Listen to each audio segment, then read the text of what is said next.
tiene ahí en sus bosquejos. De antemano ya les pido disculpas por los versículos que no van a estar ahí en su bosquejo, pero quisiera que ustedes puedan tomar sus apuntes, notar los versículos bíblicos que no están ahí en su bosquejo. Pero vamos a nuestro tema, un asunto de inmoralidad. Un asunto de inmoralidad. Ahí está el texto bíblico, 1 Corintios, capítulo 5, versículos del 1 al 13 y capítulo 6, del 19 al 20. Entonces, como introducción, el apóstol Pablo va a concluir el capítulo 4 diciendo, ahí en el versículo 21 del capítulo 4, ¿qué queréis? ¿Iré a vosotros con vara o con amor y espíritu de mansedumbre? Les está haciendo la pregunta a los corintios y termina con este versículo para entrar a corregir el pecado, el cual los líderes y la iglesia no habían tomado cartas en el asunto. Ellos creían que eran una iglesia muy espiritual, pero la Biblia nos muestra que era una iglesia carnal. Desde el primer capítulo, del segundo capítulo, tercer capítulo, en el cuarto capítulo nos vamos dando cuenta de cómo era la iglesia de Corinto. Una iglesia carnal. Pablo va a decir, no puedo hablarles como a espirituales, sino como a carnales. Porque había pleitos entre ellos y contiendas y divisiones. Uno decía, yo soy de Pablo, yo soy de Apolo, yo soy de Cefas. Otros decían, yo soy de Cristo. Mira cómo estaba la iglesia de Corinto. Pero en 1 Corintios capítulo 10, versículo 11, nos dice, y estas cosas les acontecieron como ejemplo y están escritas para amonestarnos a nosotros, a quienes han alcanzado los fines de los siglos. Todo no fue escrito para nuestro ejemplo, está escrito para amonestarnos a nosotros lo que hicieron los hombres de Dios, las cosas que ellos hicieron. Entonces están escritas, registradas ahí para ejemplo y para amonestarnos a nosotros en estos tiempos, para que no hagamos lo mismo que ellos hicieron. Entonces los corintios necesitaban que se les corrigiera y aconsejara en relación con su entorno moral. Y un asunto de inmoralidad, como primer punto, afecta a toda la iglesia. Afecta a toda la iglesia. Existía un problema serio. No era un problema que se podía pasar por alto, no, era un problema serio, era un problema en el cual estaba afectando a toda la iglesia. La iglesia estaba siendo afectada por la influencia del mundo. La cultura del mundo tomaba el placer cuando quería y cómo quería. El pecado de inmoralidad sexual, el incesto, se le había dado lugar en la iglesia. Pero lo peor es que este pecado era consentido por la iglesia debido a su falta de madurez y espiritualidad. Cuando hay una falta de madurez y una falta de espiritualidad en la iglesia, entonces se llega a este punto de pasar por alto el pecado, de no corregir el pecado. Entonces afecta a toda la iglesia. ¿Por qué afecta a toda la iglesia? Porque desprestigia el testimonio de la iglesia. Desprestigia el testimonio de la iglesia. Mire en el versículo 1. De cierto se oye que hay entre vosotros, ¿qué? ¿Qué había? Ayúdame por favor. ¿Qué había? Fornicación. Y tal fornicación, cual de aún se nombra entre los gentiles, tanto que alguno tiene la mujer de su padre. Miren lo que había en la iglesia. Un creyente estaba teniendo relaciones ilícitas con su madrastra, hecho que totalmente Dios le prohibió a su pueblo. En Levítico capítulo 18, versículo 8 dice, Levítico capítulo 18, versículo 8 dice: la desnudez de la mujer de tu padre no descubrirás, es la desnudez de tu padre. En otras palabras, está diciendo: no tengas relaciones sexuales con la mujer de tu padre, es la mujer de tu padre. Y no puedes tener relaciones, le está diciendo al pueblo de Israel. Tenían que tener cuidado. Entonces Dios les está diciendo esto, y este pecado de fornicación ya se escuchaba entre los gentiles, los cuales se escandalizaron que en la iglesia se esté cometiendo tal pecado. Se nos muestra aquí hasta qué grado de libertinaje se había llegado dentro de la iglesia, pues era común la fornicación entre ellos. Miren el libertinaje en la cual ellos vivían. Por eso es que estaban viviendo en fornicación. Y es el peligro del libertinaje cuando nosotros damos lugar al libertinaje en la iglesia. Y convivimos con el pecado y pensamos que es normal. Y nos excusamos diciendo: Dios entiende, Dios nos entiende. ¿Sí? Te entiende que estás en pecado y que no quieres arrepentirte. Y nos excusamos en eso. No es que soy débil, ¿sí? En esas cosas nos excusamos y entonces vivimos en un libertinaje, pero no es malo entonces hacer esto o aquello. No tenemos esto, no es malo. Para mí no es malo, decimos, y entonces comenzamos a caer en el libertinaje. Entonces, y esto es lo que se estaba viviendo en la iglesia de Corinto. Y por eso es que Pablo va a decir: y tal fornicación, cual de aún se nombra entre los gentiles estaban escandalizados, los romanos estaban escandalizados. Mira, estas cosas no suceden entre nosotros. Para nosotros está prohibido, para nosotros es malo, para nosotros es pecado. Pero dentro de la iglesia de Corinto hay fornicación. Pero dentro de la iglesia de Corinto hay incesto. ¿Cómo es posible esto? Y por eso es que ellos estaban escandalizados y todo el mundo ya sabía lo que estaba sucediendo en la iglesia de Corinto. Y los corintios habían justificado o minimizado este pecado que era conocido por todos, a pesar de que Pablo les había escrito antes al respecto. Miren, en el versículo 9 Pablo les había escrito antes al respecto de lo que estaba sucediendo. En el versículo 9 dice: os he escrito por carta que no os juntéis con los fornicarios. Les he escrito, dice, ya les había escrito antes que no estén, o que no se junten, o que no os juntéis con los fornicarios. Es decir, ya había, no solo había un caso de incesto, sino que también había fornicación. Qué pena y qué vergüenza que se escuche decir de las personas que no conocen a Dios: en la iglesia tal los hermanos viven así, en la iglesia tal los hermanos son inmorales, son pleitistas, son irrespetuosos. Mira a ese hermano cómo vive, mira a ese hermano cómo se comporta, mira a ese hermano sus actitudes, cómo es. Y va a la iglesia y todos los domingos sale con su Biblia y se va a congregar, dice, pero mira su vida cómo es. No hay un cambio en su vida. Mira, sigue con las mismas cosas. Y entonces, pero él va a la iglesia. Y entonces, ¿y qué le enseñarán en la iglesia?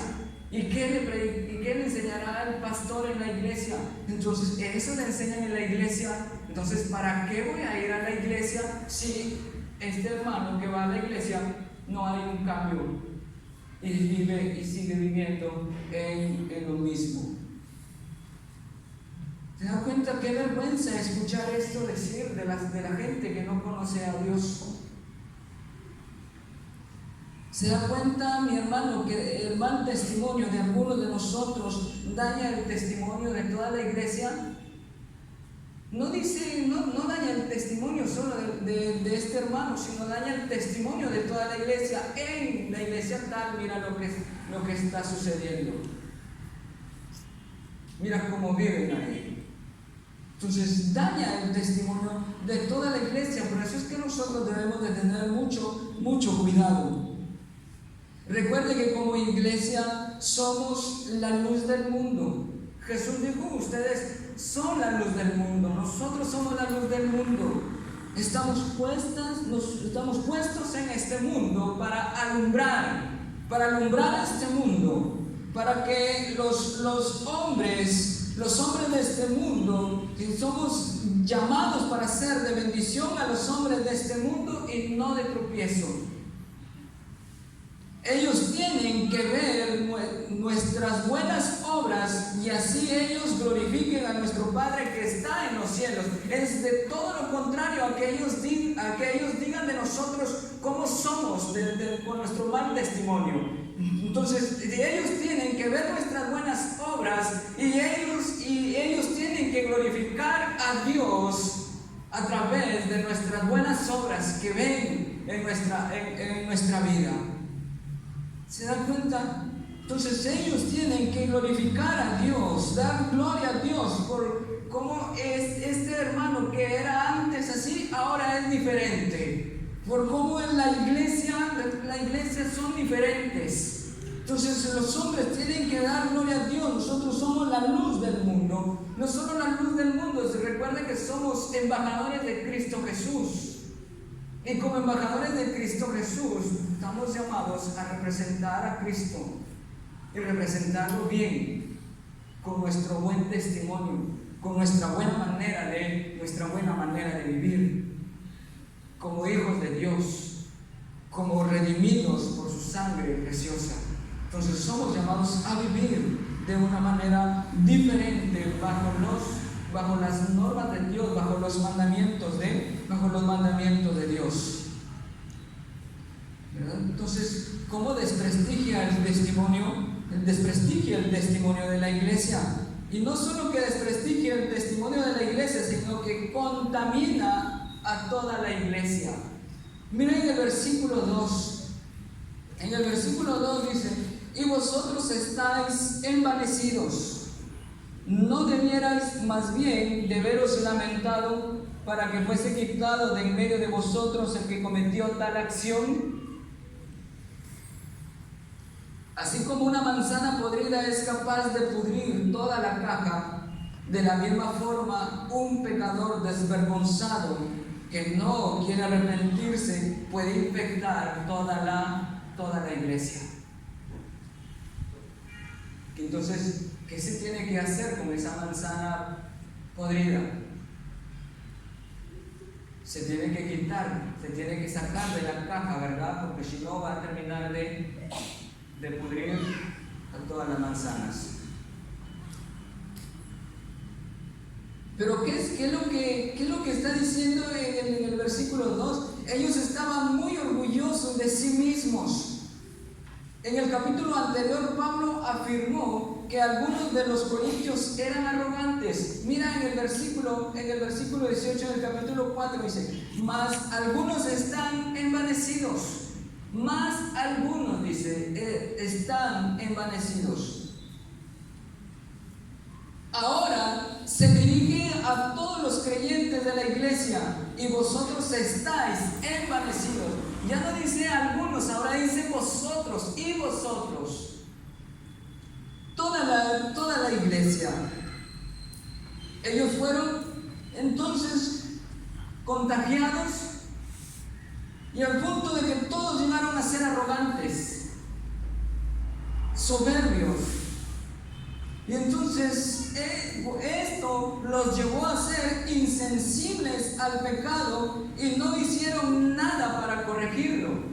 No hicieron nada para corregir el pecado. Ellos dijeron: nosotros estamos bien.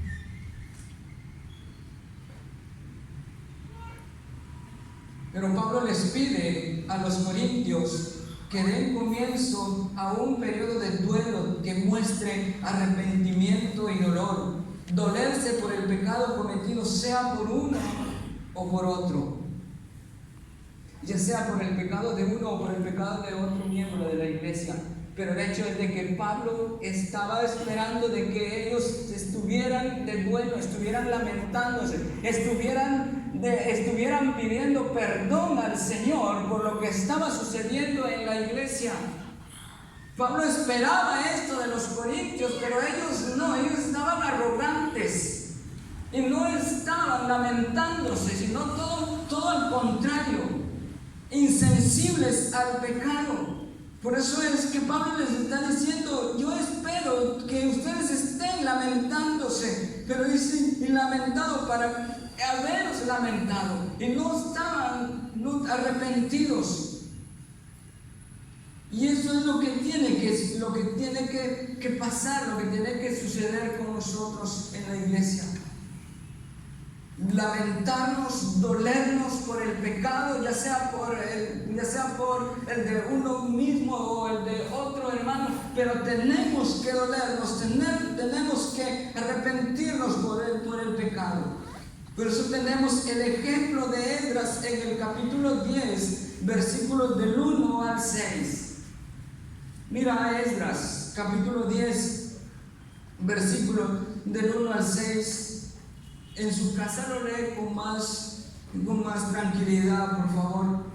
Pero el versículo 1 de Esdras, capítulo 10, el contexto del capítulo 10 es que los que regresaron de la cautividad, parte de los sacerdotes y el pueblo se habían casado con mujeres extranjeras.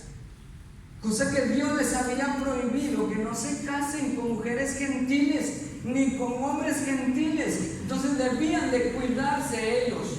Pero ellos se casaron con mujeres extranjeras. Entonces tú ves a Esdras en el versículo 1, dice, mientras oraba Esdras y hacía confesión. ¿Cómo era su confesión? Llorando, dice, llorando y postrándose delante de la casa de Dios, se juntó a él una muy grande multitud de Israel, hombres, mujeres y niños. Mira, ¿quiénes siguieron a Esdras?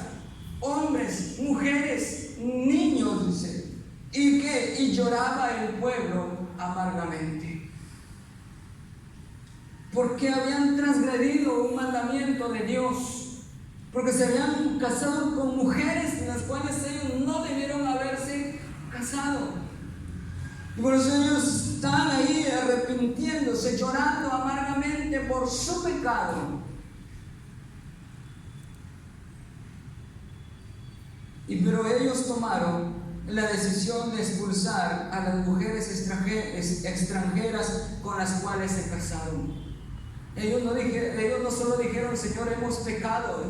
No solo ellos lloraron por su pecado, sino que ellos tomaron la decisión de ¿qué? De expulsar a las mujeres extranjeras. Váyanse.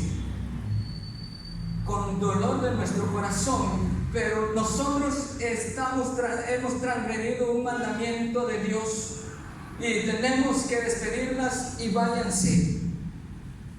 Por eso es que Proverbios dice que el que confiesa su pecado y se aparta, alcanza misericordia.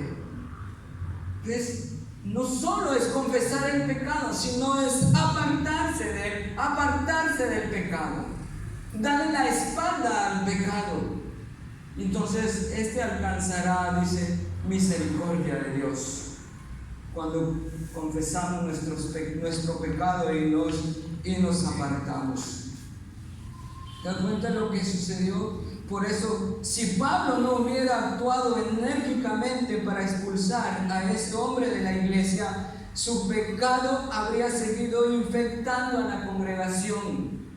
Por el bien de este creyente y por el bien de la iglesia, Pablo tiene que decir: reúnanse, vosotros y mi espíritu y el Señor Jesucristo con ustedes ahí, y expulsen a este hombre de la congregación.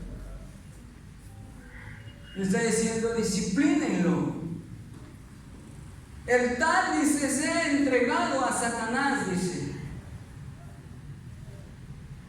El tal sea entregado a Satanás para destrucción de la carne, a fin de que el espíritu sea salvo en el día del Señor. No tenía las intenciones de arrepentirse el que estaba cometiendo tal acción. Por eso es que tiene que aplicarse la disciplina. Pablo dice, expúlsenlo, disciplínenlo. Entonces queda sin la protección de la iglesia el que fue expulsado, el que fue disciplinado. Tiene que tomar esta decisión Pablo por el bien de la persona y por el bien de la iglesia, para que no siga infectando a la iglesia.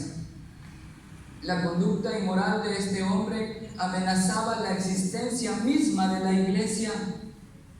Si no, miremos el pecado de Acán, cómo afectó al pueblo de Israel. Josué capítulo 7, versículos 25 al 26.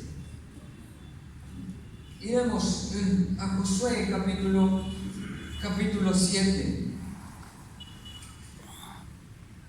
Josué capítulo 7, pero habla del pecado de Acán.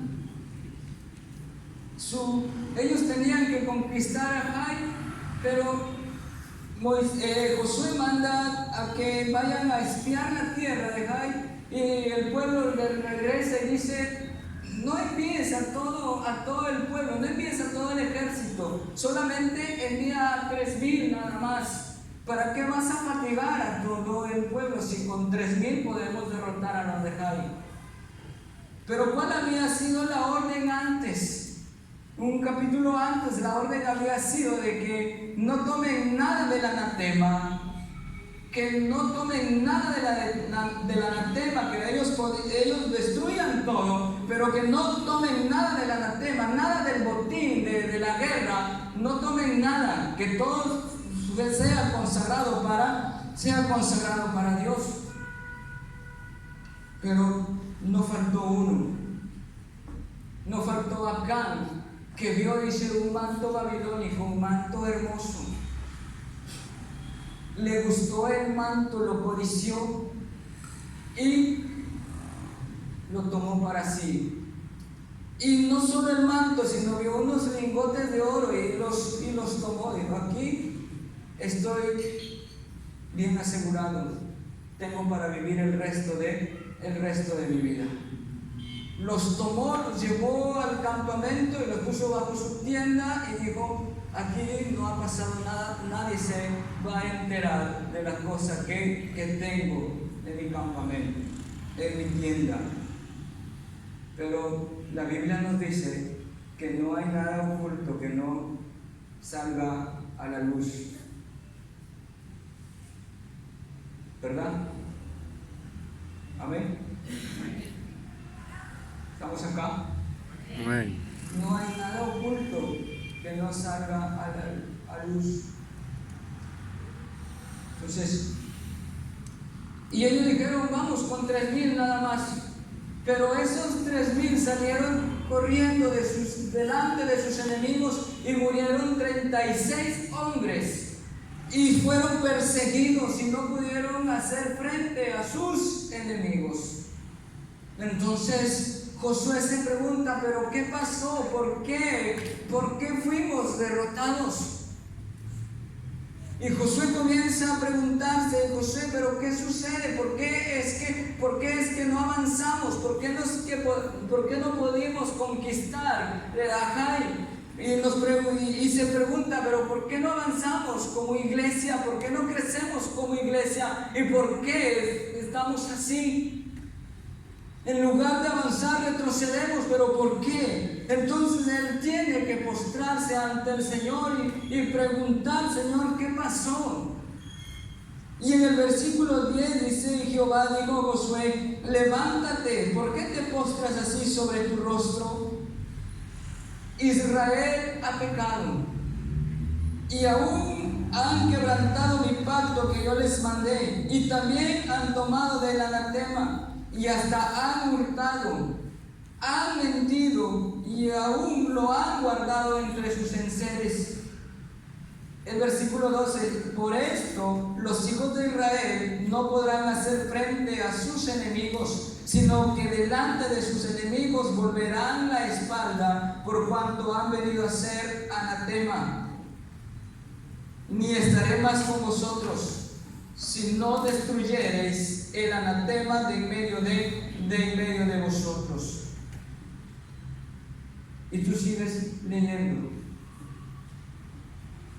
No, yo no voy a estar más con ustedes, dice, si ustedes no sacan al anatema que hay entre ustedes. Y ustedes no van a poder hacer frente a sus enemigos mientras ustedes no saquen al anatema que hay entre ustedes. ¿Se da cuenta? Entonces, en el versículo descubren quién fue. En el versículo 25 dice, y le dijo Josué, ¿por qué nos has turbado? Túrbete Jehová en este día. Y todos los israelitas los apedrearon y los quemaron después de apedrearlos, y levantaron sobre él un gran montón de piedras que permanece hasta hoy. Y Jehová se volvió del ardor de su ira. Jehová se volvió del ardor de su ira. Jehová quedó. Jehová dijo, ahora tenemos paz. Ya no hay más anatema entre ustedes. ¿Ves que uno tiene que ser drástico con el pecado? ¿Ves que no se puede convivir con el pecado? No se puede pasar por alto el pecado, sino que uno tiene que ser drástico con el pecado y darle la espalda al pecado, porque si no, el pecado nos va a infectar a todos.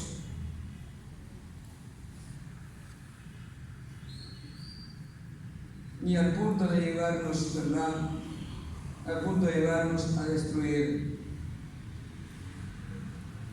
Cuando la iglesia no es capaz de suprimir un pecado que el mundo considera malo, la iglesia ha perdido su efectividad. Ya no es la iglesia que impacta, ya no es la iglesia que es la luz del mundo. Ya no es esa iglesia en la cual ha sido llamada para ser de bendición. Ya perdió o ha perdido su efectividad. En el versículo 6 del capítulo 5 de 1 de Corintios dice, ¿no sabéis que un poco de levadura leuda toda la masa? Un poco de levadura leuda toda la masa. Al ser tolerado el pecado, siempre invade y corrompe la iglesia local en su totalidad. Tenemos que tener cuidado. La solución. ¿Cuál es la solución entonces? Debemos desarraigar todo pecado de nosotros. Debemos desarraigar todo pecado de nosotros. Versículos 7 al 13. La iglesia debe tratar seriamente el problema del pecado. En palabras y hechos debe mostrar un intenso odio contra el pecado y un deseo genuino de santidad. Tenemos que tener un deseo genuino de santidad, de vivir en santidad, de odiar el pecado, no a la persona, sino de odiar el pecado. El versículo 7 dice, limpiaos. Limpiaos, ustedes tienen que limpiarse, dice, no, limpiaos. Debemos permanecer libres del pecado, de la vieja levadura de maldad, porque hemos sido separados del dominio del pecado y la muerte por el Cordero perfecto de la Pascua, que es nuestro Señor Jesucristo. El Señor Jesucristo nos hizo libres del pecado y de la muerte. Recuerda que usted y yo estábamos muertos en nuestros delitos y en nuestros pecados, y Él nos dio vida cuando estábamos así muertos en nuestros delitos y en nuestros pecados.